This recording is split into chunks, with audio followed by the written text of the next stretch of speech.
Hello everyone and welcome back to another Yu-Gi-Oh video on the channel. First of all, I want to apologize again for there being no videos for most of February. I was having technical difficulties with my recording software, but everything's back to normal now. So, we're good. Now, back to the video. I went back and rewatched the Yu-Gi-Oh! Dark Side of Dimensions movie, otherwise known as DSoD, and today we're going to be going over some of the things I noticed. Obviously, this video will be complete spoilers for the movie, so if you haven't watched it yet, I suggest you turn to this video now and come back after you've watched the movie. Before we begin, it's important to note that this movie is a continuation of the manga, not the anime. Why is this important? Well, Kaiba wasn't with everyone when Atem went to the afterlife in the manga, meaning he never got to say goodbye to Atem, which absolutely wouldn't have been them dueling. This is a big part of why Kaiba is so obsessed with bringing Atem back. He never got to have that one final duel. And spoilers, a lot of the things in the list have to do with Kaiba. Mainly because Kaiba knows things he's not really supposed to. You'll also notice that the characters look different than they did in DM, especially Duke, but that's just the animation style of the movie. Please note that I will only be going over the dub since that is the version I watched, so if you only watch the sub, you might be a bit confused. Thank you for understanding, and now let's jump into the video. Number 1. How does Kaiba know about Aigami? And how does he know that Aigami's real name is Diva? Number 2. When Aigami attempts to use the power of the Plana to make Kaiba disappear, Kaiba is somehow immune to it. Maybe because of his dual disc? I really don't know. But regardless, he's somehow immune to it. Number 3. What in the world is going on here? Nani? Excuse me? What do you mean Kaiba just summoned Obelisk? That should not be possible. One of the people watching the duel literally says, an Egyptian god card? But how? Those no longer exist. So Kaiba just almost obliterated Aigami with a monster they should have been able to summon because the cards were flipping destroyed. What?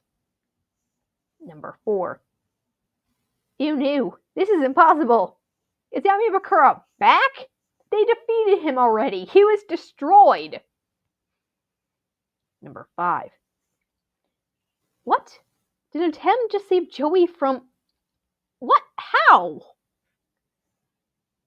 I fail to understand how this is possible. Number 6. So Joey almost told Yugi about seeing Atem, then he decided, actually, let's not. Number 7. Why is Kaiba standing in the middle of the road?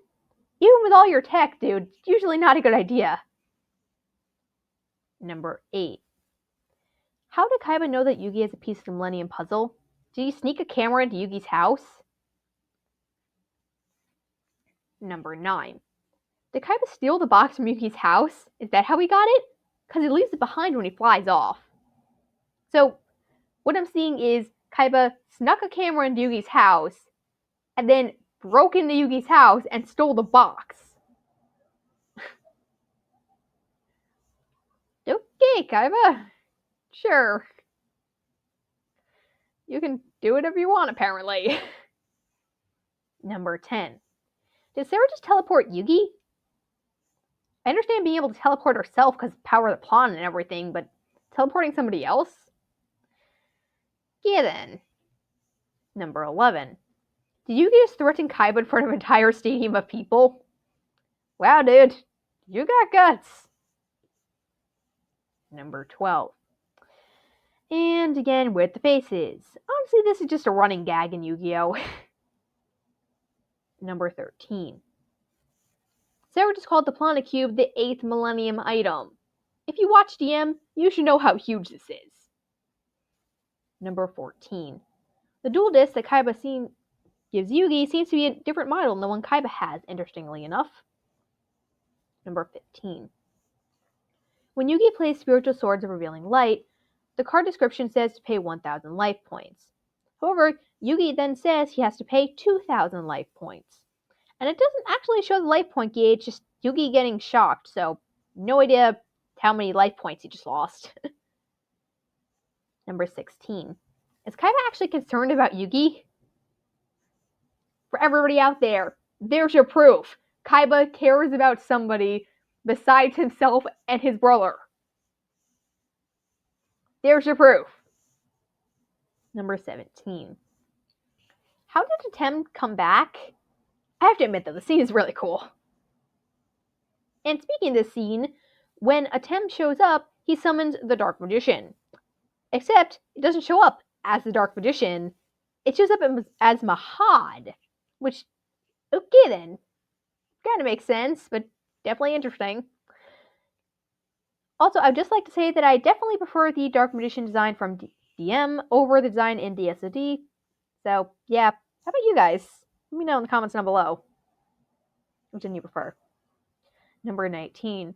I like how Atem comes back. He just doesn't say anything. He just defeats Aikumi without saying a word, and he just leaves. Number 20. Did Kaiba actually build a machine that transported him to the afterlife so he could go duel Atem? That should be impossible, even for Kaiba. And we all know what Kaiba's capable of. Number 21.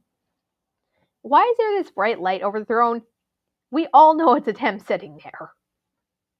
Number 22. The end of the movie is Atem smiling because he's about to duel Kaiba again. Nice ending. Number 23. Good job to whoever decided on the music for the end credits. Seriously, it's really good. Number 24. Since Kaiba apparently has tech that allows him to visit the afterlife and come back, well, we don't actually know that for sure, but Bokuba says promised to come back, so we can assume that there is a way back. How about we have another movie where Yugi and the whole gang go to visit Atem? Honestly, that would be such a good movie. Atem would be giving orders since he's a pharaoh, obviously. And then you would see Yugi walking towards him, stop talking in the middle of the sentence, and just be staring slack-jawed at them for like 5 minutes. And be all like, Yugi? What are you doing here?